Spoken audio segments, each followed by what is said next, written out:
Hello and welcome to PTC Cast episode 16. I'm Alex Martin, your host, and this is Chris Saldana. Today, we talk a little bit about movies and TV shows, just briefly, but then we go into choosing your own suck, man. Choosing your suffering, choosing the problems that you want to have so that you can drive the boat in your own life. If you guys would like to find more content, you can go to progressthroughchange.com where you can get your free 4 Easy Habits for Fat Loss PDF.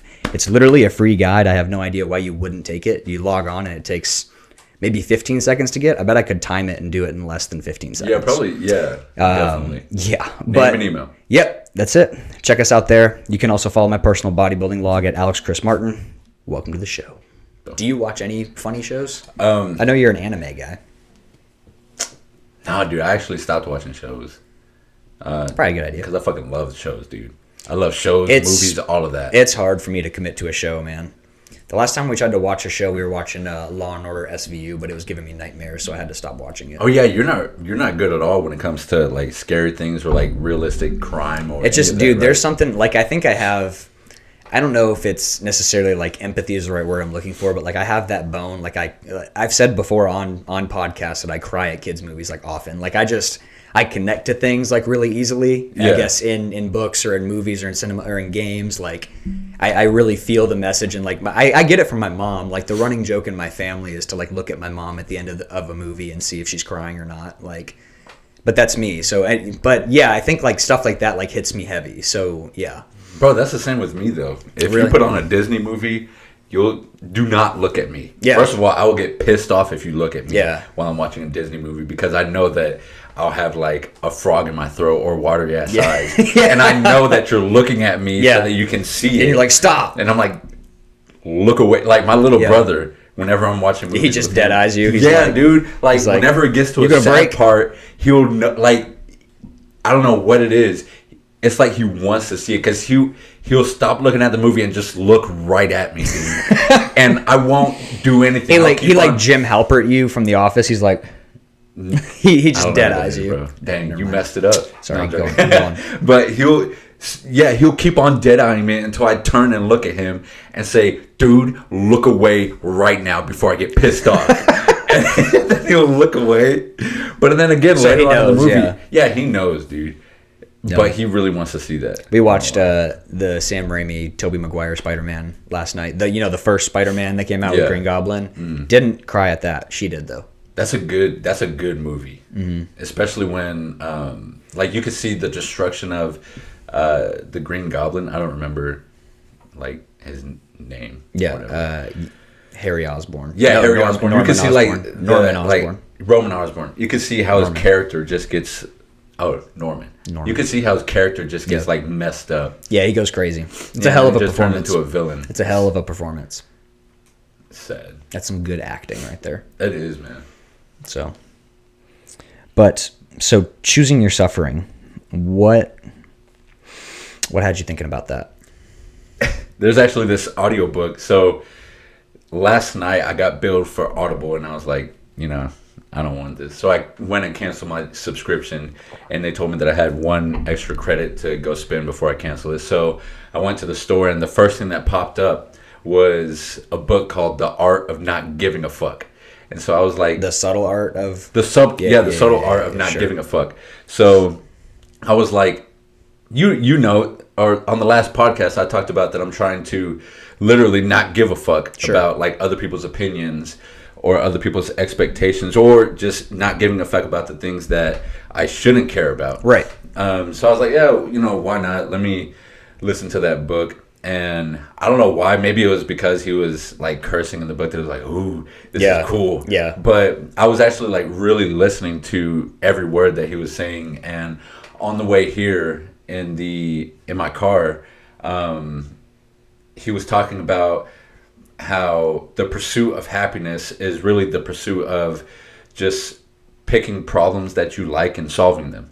Like life is problems. That's what it is. If you choose to pursue something that you think would be fulfilling, it's going to create a new set of problems for you to solve.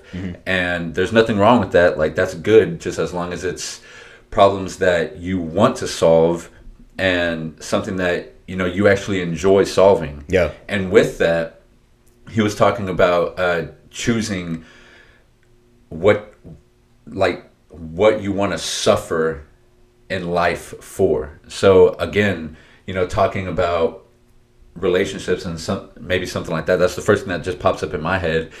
You know, if you want to be in a relationship, then you have to be, or you have to have the problem of, you know, vulnerability. You have to have the problem of clear communication and conflict. You know, you have to have those problems. Or, you know, when it comes to fitness, you have to have, you know, the problem of, you know, going through the pain in the actual weight room, right, or whatever, you know, the discomfort. Yeah, the discomfort. Like,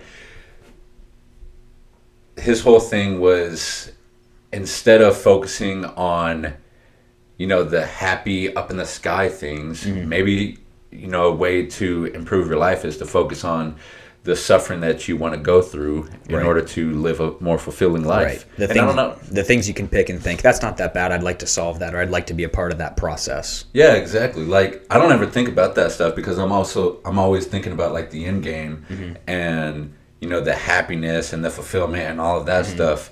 But after I heard that and after he said that, I started thinking, I was like, dude, when it comes to every part of my life that has been, you know, the most fulfilling, that's when so we just had a little interruption, but we're back talking about the sufferings that you choose in life.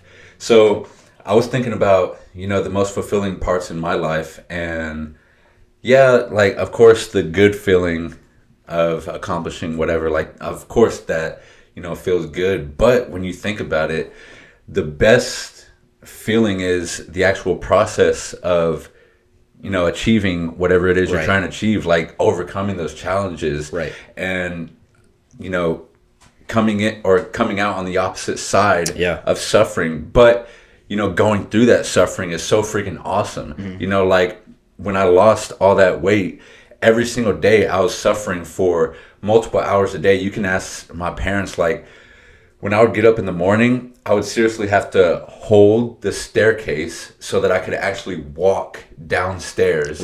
Because it felt like there was cracks in my bones on my legs. And it obviously, like, that's painful and it sucked, but there was something about that. Maybe it's because I wanted that problem that made it feel so freaking amazing. You know, if it's something that I didn't want, some kind of pain that I didn't want, then of course, you know, that's going to fucking suck. And I'm going to wish that I was doing something else. But I think the fact that I chose that and I was suffering through it, you know, it was amazing, and it was like life altering. And, you know, that also goes with a bunch of different parts in my life. But I guess that was like one of the most vivid things that I can pull up when it comes to suffering and happiness. Right. Well, and a big thing that correlates with as well is like knowing that what you don't want to do are the problems you don't want to have. So like for me, a big thing was like, okay, I know I don't want to be at a desk. I know I don't want anyone to tell me where to be and when to be. And I know I don't want a boss. Like, so that was like a big thing for me in deciding, you know, to go into personal training. Was those were some big problems that I didn't want to have. But some problems I did want to have were, you know, guiding people along the path and helping people through problems that I've been through before myself. And, you know, it was interesting what you said about falling in love with the process versus like the destination of that journey, because the biggest difference that you see in people who have successful body transformations or people who fall off or people who are so focused on like the end goal rather than the process itself. Because if it's an end goal, it's not a habit, it's not you, it's not what you do, it's not a part of you. So it's like if you're someone who, you know, is looking to lose 100 pounds, like you can have that goal and that's all great. But the biggest reason, whatever the crazy statistic is, that so many people gain their weight back that is lost is because it doesn't become part of them. It's not, they're not process oriented. They become outcome oriented. Yeah. So yeah, like to back that statement up, when I lost, you know, the 120 plus pounds, it wasn't to lose 120 plus pounds. It was so that I can run around with my little brother and sister and like actually feel good in my day-to-day life and all of that. And that is a never-ending goal. You know, that's not something that I can just check off of a list. No, that's something that I have to continually strive for every single day and make sure that I'm not eating the bullshit that'll prevent me from being able to run around with my brothers and sisters and, you know, feel good day to day. Because that's not an end goal destination. That's something you want to be able to do forever. And so it's like if you want to be able to move forever, you want to be healthy forever, you want to be strong forever, you have to to learn a way to make these things happen forever. And I've said this before, but it doesn't mean you have to diet forever. It doesn't mean you have to train 7 days a week forever, but you have to understand that like it has to be something that's going to be integrated into your lifestyle and part of you. Yeah. It's not just something you do. It's not a chore. It's not a task to be completed. It's part of you. It's ingrained into you. Yeah, something that I started, or that actually connects now, is, you know how you've heard there is no finish line. No, it's about the day-to-day, grind every single day. Yeah. Well, if you think about, choosing your problems, then that's exactly what it is. That's exactly how you live a happy life, is by knowing that there is no finish line and accepting it, and still going out and doing your best every day, because you know that there's problems to solve that you actually want to solve. Right. And I don't know, like that point of view just makes it seem a lot more fair and enjoyable, Yeah. Yeah. I mean, I would say as well, I think a big piece of that is, man, it's understanding that like, no matter what you do, there's going to be a problem. Like, if you want the problem of the discomfort of a 20-minute run, well, if you don't pick that problem now, you might have the problem of, something that comes with inactivity later, tight hips, or, slowly gaining weight over time if you make that choice over and over again. So it's like you're going to have some kind of suck some way. You're going to have some kind of problem some way. So you might as well pick the problem. You might as well drive the boat. Yeah, you might as well pick the problem that you actually enjoy, instead of picking the problem that you're going to be bitching about day to day to your spouse, your family. Like, just man up, woman up, and whatever take control of your life. Yeah, whatever you are. It's literally just like, I don't know, taking control of your life. Yeah. If I feel like if you can understand that, you can pick your problems, even if, you may be an actual victim or something like that. Maybe you can, find some kind of way to, become the hero of your story and pick your own problems to actually take control. But yeah, if you just have BS problems and you're playing the victim card and all of that, then hey, like, no one's going to save you. Yeah, you're going to live a miserable life. Yeah. I saw that post that Rob Bailey had on his hands, the work hard on his fingers, and it was like all worn out. Yeah. And didn't he have a hashtag like "No one's coming to save you"? Yeah, that's a big thing that he says, is no one's coming to save you, which is such an interesting point. It's like we all have to choose our problems and the problems that we want to solve, because no one's coming to save yours. So it's like, if you have a goal in mind, pick the problem that comes with it. If you want the house and the car, pick the problem of not having a lot of free time because you like to work. So anyways, that's the big thing with it, is it's like understanding that no one's coming for you, no one's coming to save you. Pick your problem. What's a problem that you maybe want? What's either a problem that you want in the future but that you don't have right now, or a problem that you want to like better in the future that you maybe don't like so much right now? So when it comes to the second one, I would like to have the problem of managing people. Okay. I would like to expand PTC to a point to where I have to really learn how to manage and communicate with people, and how to put people in the best position to do their best ability. And I would like to have every problem that comes with being a solid leader. Yeah. What about you?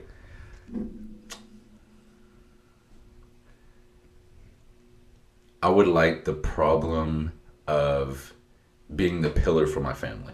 What do you mean? Like, I want to be that person that, people in my family can lean on whenever there's hard times. Like, I don't know why. Recently, I've been thinking about like mortality and things like that. And, I'm thinking, or I used to think, if my mom was to die or something like that, that I'd go fucking emo and get back into powerlifting and gain all this weight and, just be strong as shit. But like now, no. Like now, if something like that was to happen, obviously, God forbid, I want to be that person in my family that... the rock. Yeah, the one that's still, even if maybe in the inside I'm not, I want to be that one that's, strong. Yeah. And, I can be the shoulder for my family to cry on. Yeah, being the one that's put together and can handle it. Yeah, like, because somebody has to. Yeah, I feel like that would definitely be a problem that I want to have, and I think I would be able to have that problem right now. You know, if something was to happen. Yeah. But yeah. It's a problem you're maybe not looking forward to, but prepared to handle. Yeah, man, definitely. Yeah. I think you can think of the choose your suffering in multiple regards as well. It's like, you know, you can choose the suffering of running late every day and having to eat a crap breakfast because you didn't make time, or you can choose the problem of waking up 30 minutes earlier. You know, it's the same idea down to the base level.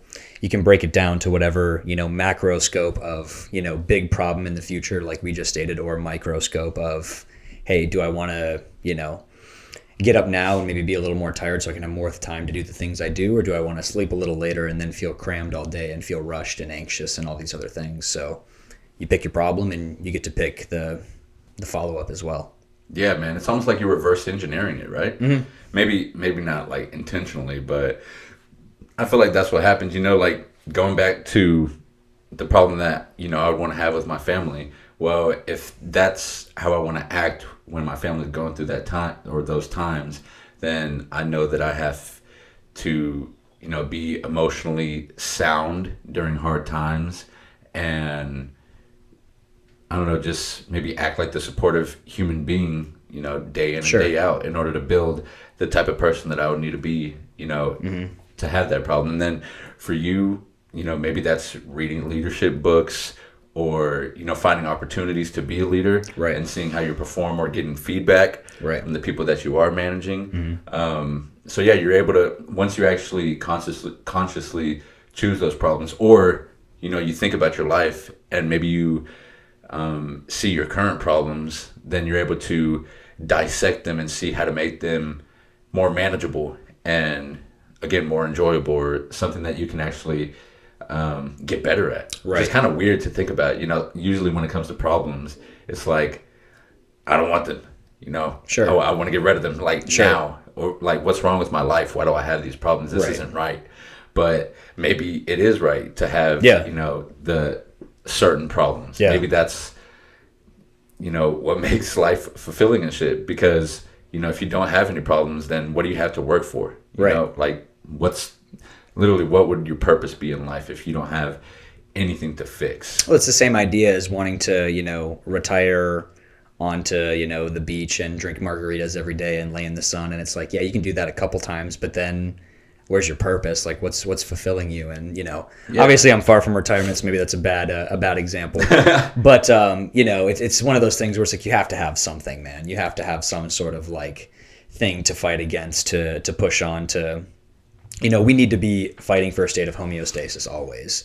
Like, we always need to be in some sort of place where we're either pulling off the gas or hitting the gas a little bit. We're always, you know, we're never quite constant. Does that make sense? Yeah, we're problem-solving creatures, and that's what we, like, look for. And, dude, that's why, like, the name of this brand, Progress Through Change, it's literally perfect. Because I feel like that's what, like, life is. Yeah. You know, it's progressing through change. It's a constant battle for progress. It's constant, like, man. Yeah. It's like every day, okay, what can you do to make your life a little bit better? And when you make, if you want to make some kind of change, if you want to make some kind of progress, it's on your own terms, man. You have to be the one to do it. Again, no one's coming to save you, right? So if you want progress, you got to choose change. Choose change, man. You have to. Dang. I'll wrap that one up there. Let's do it. We'll cop it.